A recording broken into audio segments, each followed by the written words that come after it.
Assalamualaikum warahmatullahi wabarakatuh. Terima kasih pada Bulan dan teman-teman telah memberikan waktu kepada kelompok kami, yaitu kelompok asosiasi, untuk mempresentasikan hasil kerja kelompok kami. Eh, Sebelumnya atau sebelum kita presentasi, perkenalkan untuk kami dari kelompok asosiasi memperkenalkan diri anggota masing-masing. Yaitu yang pertama ada Perkenalkan, nama saya Cilo Gumilang Solehan dengan NPM 21403011160. Perkenalkan, nama saya Hanifah Khairul Hasanah dengan NPM 2140301140.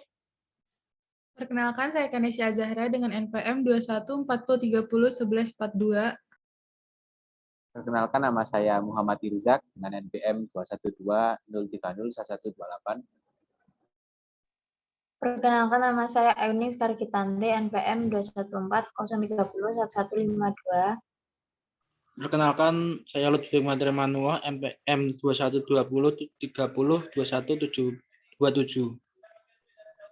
yang terakhir, yaitu ada diri saya sendiri sebagai moderator Fikri Kamil Haq dengan NPM 214050153. Baik, langsung saja saya serahkan kepada materi pertama yang akan menjelaskan tentang pengertian klasifikasi. Silakan. Baik, saya sebagai pemateri pertama akan menjelaskan pengertian klasifikasi itu sendiri, yang terbagi menjadi dua poin pengertian klasifikasi. Poin pertama adalah klasifikasi berbicara tentang suatu pengertian yang dikelompokkan ke bagian yang lebih kecil, baik isi maupun luasnya. Klasifikasi merupakan pembagian, namun tidak semua pembagian adalah klasifikasi. Pembagian dalam klasifikasi adalah pembagian logis, bukan fisik.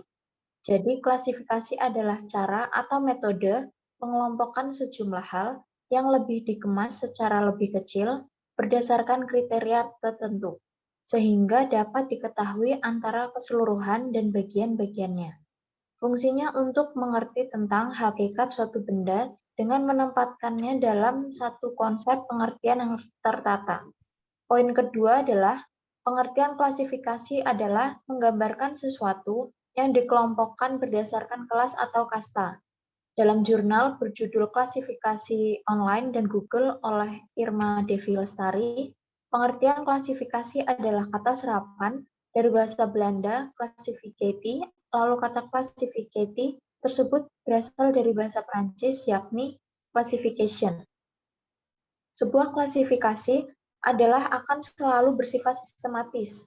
Dalam jurnal berjudul Klasifikasi Bahan Pustaka oleh Gatot Subroto mengutip Toape dan JNB Tairas menjelaskan pengertian klasifikasi adalah pengelompokan yang sistematis dari sejumlah objek, gagasan, buku, atau benda-benda lain ke dalam kelas atau kelompok tertentu berdasarkan ciri-ciri yang sama. Baik, terima kasih pada Mbak Sekar. Mungkin selanjutnya bisa dijelaskan oleh teman saya sendiri tentang tujuan klasifikasi. Baik, tujuan klasifikasi. Klasifikasi dilakukan dengan maksud untuk meraih beberapa tujuan. Yang diantaranya yaitu, yang pertama, menghasilkan urutan yang berguna sehingga ketika kita ingin mencari informasi mengenai sesuatu, maka kita tidak harus mencari dalam waktu yang terlalu lama, sebab sudah ada kategori tersendiri untuk mengetahui informasi tersebut. Yang kedua, yaitu untuk menempatkan sesuatu yang tepat sehingga dapat tertata dengan baik sesuai dengan karakteristik yang ada. Yang ketiga, yaitu dapat mendeskripsikan setiap benda atau makhluk hidup dan bisa menjelaskan ciri-ciri yang dimiliki masing-masing entitas tersebut sehingga mudah untuk dikenali. Yang keempat, yaitu dapat disimpan dan dirapikan pada tempat yang aman dan dijadikan sebuah arsip. Yang kelima, yaitu dapat disusun dalam bibliografi, indeks, dan katalog dalam tata susunan yang sangat sistematis sehingga mudah untuk ditemukan.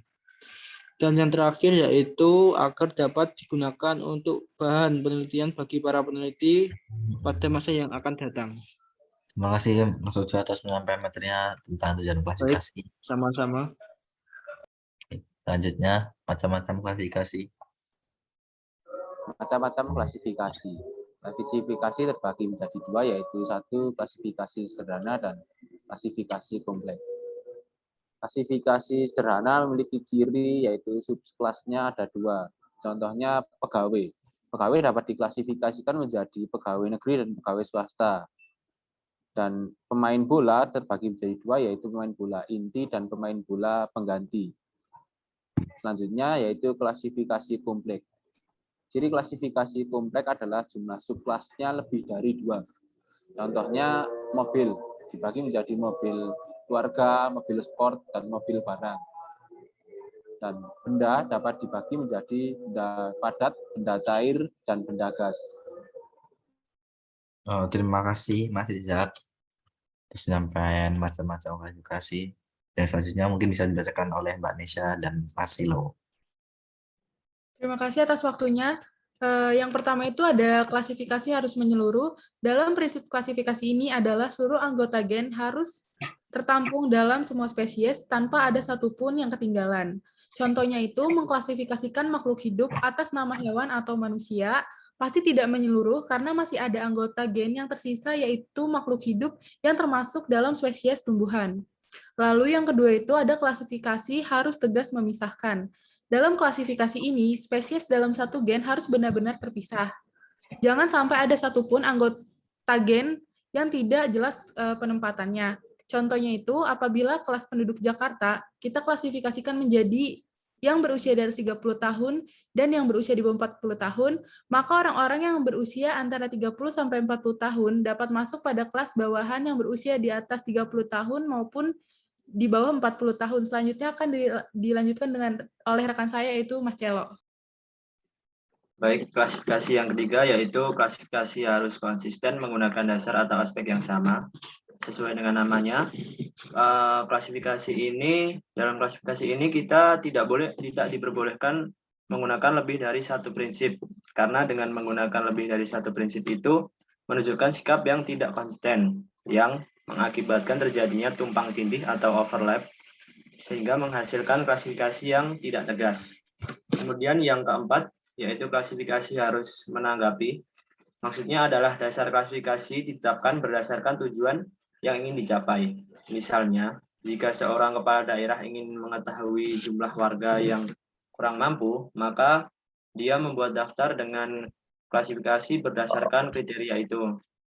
Dan klasifikasi yang terakhir, yaitu klasifikasi harus rapi.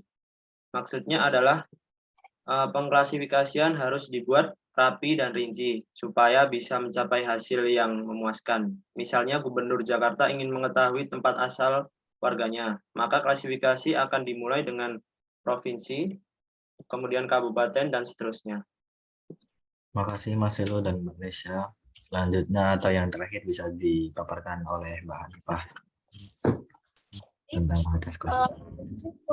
kualitas klasifikasi baik keseluruhan dan bagian.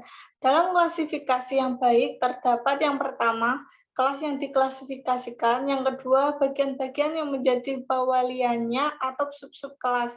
Jika klasifikasi dilakukan secara benar dan tepat, maka kita akan melihat hubungan dan sifat-sifat dari keseluruhan maupun bagian-bagiannya atau sub-sub bab sebagai berikut. Yang pertama, keseluruhan kelas dapat menjadi predikat untuk bagian-bagiannya, subbab, akan tetapi sebaliknya akan menjadi tidak benar. Contohnya, manusia adalah makhluk hidup, itu benar. Makhluk hidup adalah manusia, itu salah. Yang kedua, apa yang dikatakan tentang keseluruhan berlaku juga untuk bawahannya.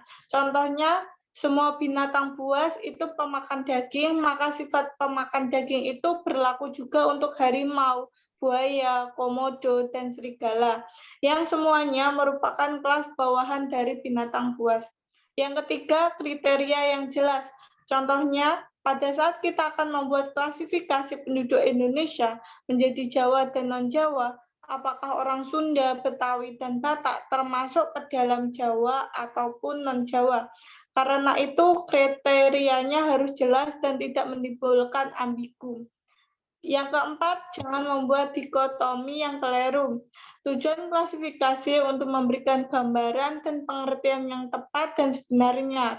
Contohnya, ketika kita menggolongkan manusia menjadi dua kelas, yakni pandai dan bodoh, maka klasifikasi ini bertentangan dengan keadaan sesungguhnya. Karena setiap manusia pasti pandai di salah satu bidang atau dapat dikatakan mahir, dan kurang pandai di beberapa bidang atau dapat dikatakan biasa saja. Selain itu, kriteria kaya, miskin juga tidak jelas sesungguhnya kriteria kaya, miskin diukur dari mana. Jika tolak ukurnya uang, maka harus memiliki nominal berapa untuk masuk dalam klasifikasi kaya, menengah, miskin. Sekian.